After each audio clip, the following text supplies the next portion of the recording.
স্বপ্নদোষ তরুণ বয়সে বা যুবক বয়সে অত্যন্ত মানে প্রভাব ফেলার মতো একটা রোগ। তবে স্বপ্নদোষ আপনি আসলেই রোগী কিনা এটা আপনাকে আগে সিলেক্ট করতে হবে। এর প্রধান কারণ হলো যে স্বপ্নদোষ হলো একটা মানুষের স্বাভাবিক একটা প্রক্রিয়া। এটা অনেকেরই হয় না যদিও, তবে বেশিরভাগ মানুষের এটা হয়ে থাকে। তো স্বপ্নদোষ হওয়া না হওয়া দুটোর মধ্যে তফাৎ রয়েছে। যদি আপনার স্বপ্নদোষ না হয় তাহলে এর পিছনে কিছু কারণ রয়েছে, আবার অতিরিক্ত যদি স্বপ্নদোষ হয় সেক্ষেত্রে সমস্যা রয়েছে। মূলত নিরাপদ হলো তারা যাদের স্বপ্নদোষটা স্বাভাবিকের মধ্যে থাকে এবং স্বল্প মাত্রায় হয়। সেক্ষেত্রে মাসে একবার বা 2 মাসে 3বার এরকম যদি স্বপ্নদোষ হয় তাহলে আসলে সেটাকে সমস্যা বলা যায় না। তবে আরেকটা ভয়াবহ সমস্যা আছে, সেটা হলো যে বিবাহিত লোকের যদি স্বপ্নদোষ হয় তাহলে কিন্তু সমস্যা। বিশেষ করে নিয়মিত শারীরিক সম্পর্ক করার পরেও যদি স্বপ্নদোষ হয় তাহলে অবশ্যই আপনার ভাবা উচিত, কারণ এটা হচ্ছে মেহরোগ।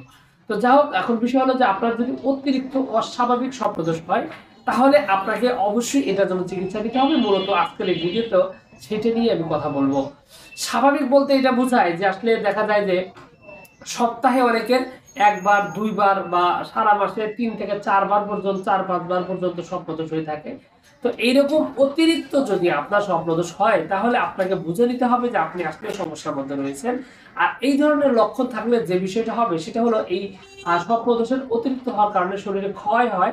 এই ক্ষয়ের কারণে দিন দিন শরীর দুর্বল হতে থাকবে এবং একটা পর্যায়ে দেখা যাবে যে শরীরে ব্যথা এবং হাত পা কোমর মানে অনেকটা জ্যাম মতো হয়, মানে অলসতা বৃদ্ধি পায় শরীরে প্রচন্ড রকমের।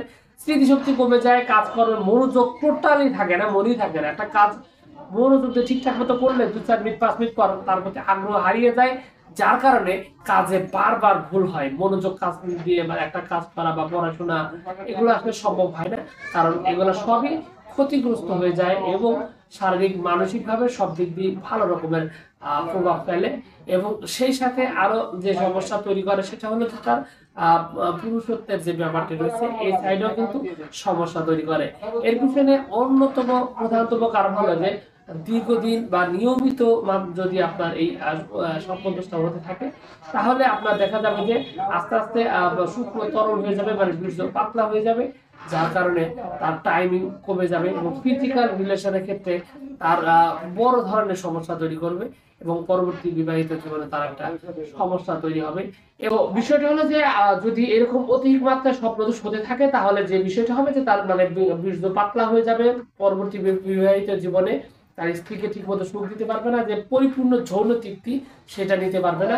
আর অতিরিক্ত ক্ষয়ের কারণে শারীরিক যে সমস্যা সেটা তো বলেই দিলাম, যে হাত পা কোমরে ব্যথা করা, শরীর দুর্বল হয়ে যাওয়া, মাথা ঘোরা, মাথা ঝিমঝিম করা, স্মৃতিশক্তি কমে যাওয়া, এই ধরনের নানাবিধ সমস্যা দেখা দিবে। তো যাও, এই যে স্বপ্নদোষের সমস্যাগুলো বললাম, এই সমস্যাগুলো যদি আপনার মধ্যে থাকে তাহলে আপনি হোমিওপ্যাথি এবং আয়ুর্বেদিক চিকিৎসার মাধ্যমে আপনি কিন্তু এখান থেকে খুবই সুন্দর একটা সমাধান আপনি পেয়ে যাবেন এবং স্থায়ীভাবে এটা স্বাভাবিক নিয়ন্ত্রণের মধ্যে। স্বপ্নদোষ বন্ধ করা সম্ভব নয়, কারণ বীর্য উৎপাদন একটা পুরুষ মানুষের স্বাভাবিক প্রক্রিয়া, আর বীর্য উৎপাদন হলে স্বপ্নদোষ হতেই পারে। তবে সেটা অবশ্যই নিয়ন্ত্রণের মধ্যে থাকতে হবে, যেটা আমি শুরুতেই বলেছি। তো যা হোক, এই অস্বাভাবিক অনিয়ন্ত্রিত স্বপ্নদোষ যদি আপনার যদি হয়ে থাকে তাহলে আপনাকে অবশ্যই চিকিৎসা নিতে হবে। এবং সেক্ষেত্রে হোমিওপ্যাথিতে বেশ কিছু ওষুধ রয়েছে, তার মধ্যে অন্যতম একটা হলো জেলসিমিয়াম। স্বপ্নদোষের ক্ষেত্রে জেলসিমিয়াম অত্যন্ত কার্যকরী একটা ঔষধ। এছাড়াও আরো রয়েছে অ্যাসিড পিক নামক ওষুধ রয়েছে, রয়েছে ক্যালকেরিয়া ফস, নেট্রাম ফস, এরকম বেশ কিছু ওষুধ রয়েছে। তবে এখানে একটা বিষয় আপনাকে আমি বলে রাখি, যে আমি একটা শুধু শুধু ওষুধের নামগুলোই বলে যাচ্ছি, মাত্রা বলে যাচ্ছি না, ওষুধের শক্তি বলে যাচ্ছি না। এগুলো নির্ভর করবে আপনার রোগটার উপর এবং আপনার বয়সের উপর। আপনার বয়সটা কত, আপনার শরীরের কন্ডিশন কি এবং মাসে কতবার হচ্ছে তার উপর নির্ভর করে আপনাকে এখানে এই ওষুধগুলো যাচাই বাছাই করতে হবে। সেক্ষেত্রে 30 শক্তি, 200 শক্তি, 1M বা প্রয়োজনে আরো বেশি 10M পর্যন্ত আপনার শক্তির প্রয়োজন হতে পারে। তবে এটা অবশ্যই আপনাকে যে কাজটা করতে হবে, একজন হোমিওপ্যাথি অভিজ্ঞ ডাক্তারের সাথে কথা বলতে হবে। কথা বলে আপনার রোগের অবস্থাটা নির্ধারণ করে তারপর আপনাকে ওষুধ সেবন করতে হবে। সেক্ষেত্রে আপনি এখান থেকে স্থায়ী সমাধান পাবেন। আর যদি অল্প স্বল্প সমস্যা সিম্পল মাত্রা থাকে সেক্ষেত্রে আপনি 30 অথবা 200 শক্তি ওষুধগুলো আপনি ব্যবহার করতে পারেন এবং আপনি নিয়মিত সেবন করলে আপনার এই অতিমাত্রায় স্বপ্নদোষ সেটা বন্ধ হয়ে যেতে পারে। তবে এখানে কিছু বিষয় আপনাকে মাথায় রাখতে হবে, সেটা হলো যে আপনার এই স্বপ্নদোষ বন্ধ করার জন্য আপনাকে চারিত্রিকভাবে মানসিকভাবেও পরিবর্তন আনতে হবে। নোংরা অশ্লীলতা আপনাকে পরিহার করতে হবে, পর্নোগ্রাফি দেখা বন্ধ করে দিতে হবে, উত্তেজক খাবার খাওয়া বন্ধ করে দিতে হবে এবং অধিক মশলাযুক্ত খাবার খাওয়া বন্ধ করতে হবে। এবং আরো একটা কাজ করতে হবে, সেটা হলো যে আপনাকে অবশ্যই একটা মানে আপনার যে মানে পরিচ্ছন্ন থাকার যে বিষয় রয়েছে এই বিষয়টা আপনাকে খেয়াল রাখতে হবে।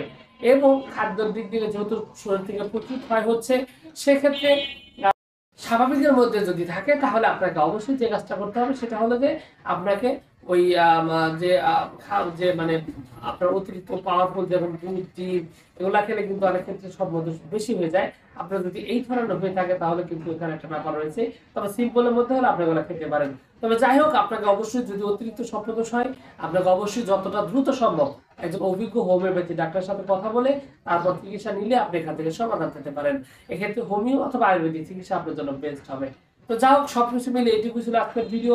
আশা করছি পুরো তথ্যগুলো আপনার কাছে অনেক অনেক বেশি ভালো লেগেছে। আর যদি লেগে থাকে অবশ্যই ভিডিওতে একটি লাইক দিয়ে, আর চ্যানেলে প্রথমবার এসে থাকলে অবশ্যই চ্যানেলটি সাবস্ক্রাইব করবেন। কোনো প্রশ্ন, কোনো মতামত, কোনো অভিযোগ থাকলে অবশ্যই কমেন্টস করে জানাতে পারেন। তো ভিউয়ার্স, আপনাদের সকলকে অনেক অনেক ধন্যবাদ।